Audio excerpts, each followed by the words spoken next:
Hey, what is going on, guys? It's DK back at you with another video here to break down the two-game in-season tournament quarterfinal slate on Draftkings. If it's your first time watching, I cover content for NBA, NFL, DFS, and for prop sites like PrizePicks, Underdog, and Parlay Play.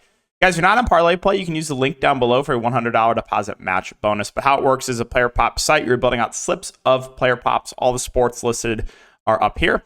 And you can actually win up to 75x your money. They do have some props already posted here for tomorrow. So if you guys are interested, again, you can click that link down below. If you do click the link and deposit, it does help support the channel, so greatly appreciate that.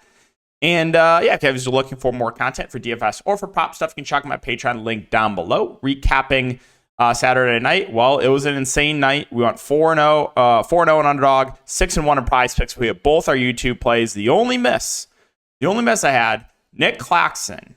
At his over 8.5 rebounds, you better believe he gets in random massive foul trouble. Again, it's just more proof. There's not one human being on planet Earth that runs worse than me.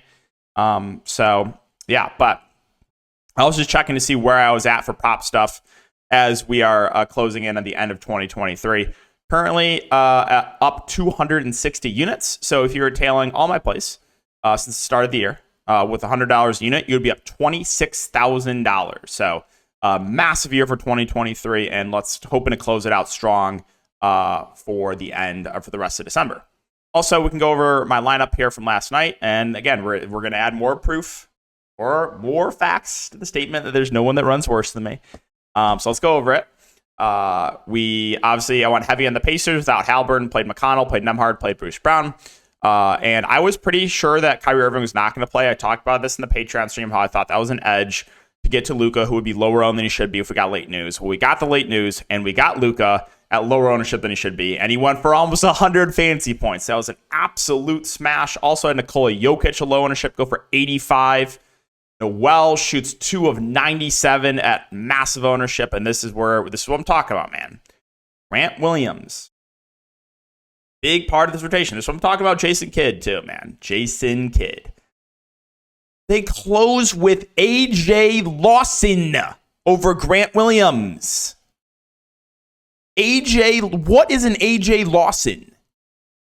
They close with him over Grant Williams. You might think, oh, DK, wow. Well, you were going to have a huge night, and you get so incredibly unlucky by Grant Williams just randomly playing 10 minutes. No way you got any more bad luck, right? Wrong. Jaden Hardy way lower owned than he should be.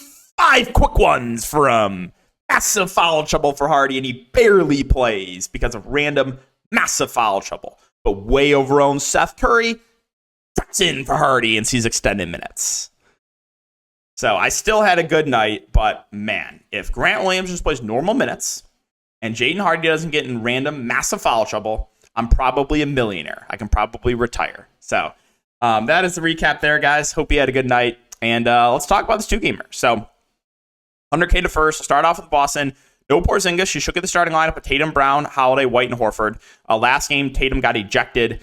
You're going to see big minutes for Boston. I think Boston's my favorite team to target on the slate at the moment. So the top two guys, Tatum and Brown, I like them both. They're in a great spot here against the Pacers. Again, Boston runs a tight rotation. The Pacers probably the best matchup you can get in the NBA. So love Tatum at the top. I like Jaylen Brown at 8.2K, good amount as well. The two main stars for Boston look good, and I like the mid-range quite a bit too. Drew Holiday, Derek White, I'm expecting mid-30s minutes from both. Sub 7K for Holiday, 6.6K for Derek White. They both look good. And Al Horford, I really like. Without Porzingis, should start the 5. Should play low 30s minutes. He's averaging, about 40 fantasy points a game over the last 3 games. Like I said, this is a great spot. So I like all 5 starters here for Boston quite a bit. I do have some interest in some of these bench pieces. I think Hauser's intriguing at 4.5. In a competitive game, I would expect low 20s minutes. If he's making shots, he does have a ceiling, but we know normally Hauser is relatively score independent. I also have interest in Peyton Pritchard. 20-plus minutes now in 4 of the last 5 games. We know Pritchard is a guy that, will be relative high usage on the court. He's not afraid to shoot. He can get some peripherals as well. And if the game does blow out, he will see extended run. So, like Hauser, like Pritchard. I don't really know if I mess with the bigs, like the backup bigs. The issue is, they can go to Cornette. They can go to Cada. They can just, throw bodies out there. So, I'm not sure exactly where they're going to go. And they could just split. If you're confident, it's just going to be Cornette or it's just going to be Cada, that you can take shots there. I don't know if that's the direction that I'm going to go. You might see a little bit of Lano Banton as well, but probably not enough for me to play him. Let's talk about the Pacers. The Pacers, we have two big pieces of news. Halliburton, questionable. Obi Toppin, questionable. Now, my guess is the Halliburton plays. He sat last game with an illness. This is the quarterfinals of the in-season tournament. So I think he's probably going to play.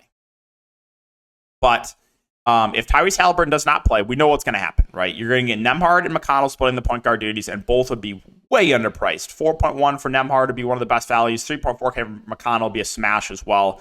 And then just everyone else in the starting lineup would look way better if Halliburton is out. But again, I do think he plays. Also, Obi Toppin, questionable.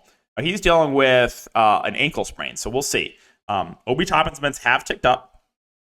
Another thing to note here, too, is without Jalen Smith, it hasn't been a full 48 split with Miles Turner and Isaiah Jackson. You've been seeing some small ball of Obi Toppin. So I do want to mention that. If Obi Toppin plays, he is intriguing because they have been playing some small ball with him. But back to the top, Halliburton, if he does play, I actually really like him at the top. I would assume he plays big minutes, close to 40 minutes. So I do like Halliburton a lot if he does play. Miles Turner, I'm kind of indifferent on. The minutes should see high 20s or so. 7K feels priced about right. He is somewhat foul prone. I'm not saying you can't play him. I just think he's priced right. Buddy Hield, 6.5K. Assuming Halliburton plays, I think he's a bit overpriced. The minutes have not been amazing of late, averaging, high 20s at this price point. More of a contrarian play. Bruce Brown, again, I played him last slate. Came through in a big way. He's playable. Like he does look better if Halliburton's out, but he's relatively safe. Like he's one guy outside of Halliburton. The one guy in the rotation I feel pretty good about minutes is Bruce Brown, just because again, the Carlisle trolls with like a lot of the other wings, but usually Bruce Brown's minutes are pretty safe. So I think he's a pretty safe player in the mid-range. He's going to look better, though, if Halliburton does not play. Obi Toppin, again, if he does play, I'm intrigued by him because the minutes have ticked up on him, and they have been playing some minutes with him at the 5. Benedict Mathurin had a big game last game, but again, that was with Halliburton out. We know his minutes are just all over the place. Now, he does still have a ceiling. We've seen some big games from Mathurin with Halliburton in, but just Carlisle's a troll with his minutes, so you just never know what's going to happen with Mathurin minutes, but he is intriguing for tournaments. Aaron Naismith, 4.3K. I would assume we probably get low to mid-20s minutes from him. I think he's a reasonable value. Obviously, he would look better if there is no Halliburton. Nembhard, even if Halliburton is in, I still think is playable. He would play the backup point, would probably play around 20 minutes. He actually played similar minutes when Halliburton was in versus when he's out, just because he shot 1 of 9 and they closed with McConnell. But Nembhard would still be a solid value here, even if Halliburton plays. Now, McConnell would be out of play for me. I think he would be a DNP if Halliburton plays, because he was a DNP the last couple games when Halliburton was in. And then Isaiah Jackson, so he is going to play some backup 5 minutes, but he hasn't been playing all the backup 5 minutes, right? 6 and 8 minutes over the last couple games. Now, he is a good point per minute guy. So if you wanted to take a stand on a small slate and say, you know what, I'm gonna take a shot on Isaiah Jackson. I'm gonna hope that he plays all the backup 5 minutes and he plays like 15-ish minutes. Like that's doable. And you never know, right? Miles Turner is very foul prone, but like I said, it's not a guarantee. Even if Turner gets in foul trouble, they could just try to go small ball. So there's still some risk obviously there with Jackson. And then that's it. I don't think anyone else will see the rotation. So let's talk about New Orleans and Sacramento. So New Orleans, CJ and Trey Murphy both missed last game due to rest. They should be back here. The main guys all look pretty similar to me. You got Zion at 8.7 in the competitive game. I would expect probably low to mid 30s minutes from him. Brandon Ingram and CJ McCollum should play mid to high 30s minutes. 8.1 for Ingram, 8K for CJ. CJ, in this most recent game, played 38 minutes, so there's clearly no more limitations on McCollum. So I have interest in all 3 of these main Pelicans. The issue I have is like on a small slate, trying to figure out which one I want to play. I think a lot of what I'm going to do tomorrow, at least with these main Pelicans, is going to come down to ownership. So for example, like let's just say, I don't know, Brandon Ingram was a guy getting 40% ownership tomorrow, and Zion and CJ were like 20%. Well, then I'm going to lean towards the guys that are lower owned. So I think all 3 of these guys look very similar to me with Zion, with Ingram, and with CJ McCollum. Another thing to note here, Jonas Valanciunas' minutes have quietly been ticking up. 30 plus now in the last 4 games. We know he's over a fantasy point per minute guy. We know this is a good matchup. And there's no Larry Nance. The backup has been Cody Zeller, but they haven't been super confident playing Cody Zeller a lot of minutes. So I actually do like JV. I think he's my favorite play here on the Pelicans. And again, it's a good spot here against my boy Sabonis. The rest of the Pelicans, kind of tough to get to these wings. I think Herb Jones is still playable, but feels priced about right. Trey Murphy is back. I would expect him to play 20-ish minutes or so. I guess he's viable in tournaments. Guys like Daniels and Hawkins are out of play for me, assuming, again, McCollum and and Murphy play, but I think they will. It's just rest. So Hawkins and Daniels are just overpriced. I don't think we can get to either of them. Najee Marshall's overpriced. Alvarado, I don't know what his minutes are going to look like with a fully healthy team. I mean, a couple games they only played 9 minutes, so that's like the downside, right? They have Dyson Daniels. They can throw some backup point guard minutes too. So not much else here. Cody Zeller, he'll get some backup 5 run most likely. He's been averaging about 12 minutes a game over the last 3. You want to take a shot at him? Sure. Maybe hope JV gets in foul trouble or something. But yeah, that's it for the Pelicans. And finally, the Kings. So I like Sabonis. I like Fox. They're playing huge minutes. This is where the offense is run. So like both the main guys here. Fox, again, is playing close to 40 minutes a game. So both the main Kings look good. Fox has been playing a little bit better of late. It'll be interesting to see, again, what the ownership difference is with him and Sabonis. The wings, again, Murray, Herter, and Barnes, as I always say, they go with the hot hand. So, like, one of these guys most of the time does not close. Last game was Keegan Murray, only played 23 minutes, but it could very easily be Kevin Herter. It's been Herter a lot. It could very easily be Harrison Barnes. So, like, I always saw these wings in a group, and it's like they all look similar to me with Murray, with Herter, with Barnes. Now, Malik Monk, even with a fully healthy team, his minutes have still been solid. Played 28 minutes last game. We know the ceiling is there on him, so I'm intrigued by Malik Monk, whose minutes have been pretty solid of late.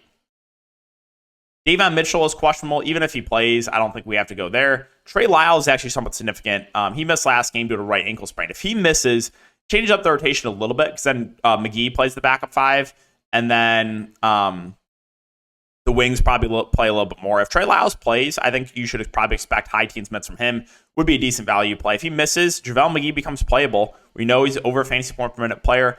Would most likely just play whatever Sabonis does not play. So McGee would be viable here if there's no Trey Lyles. And then Vezenkov at 4K probably sees 15 or so minutes. Duarte probably will see some minutes, but I don't think enough for me to consider him on this slate.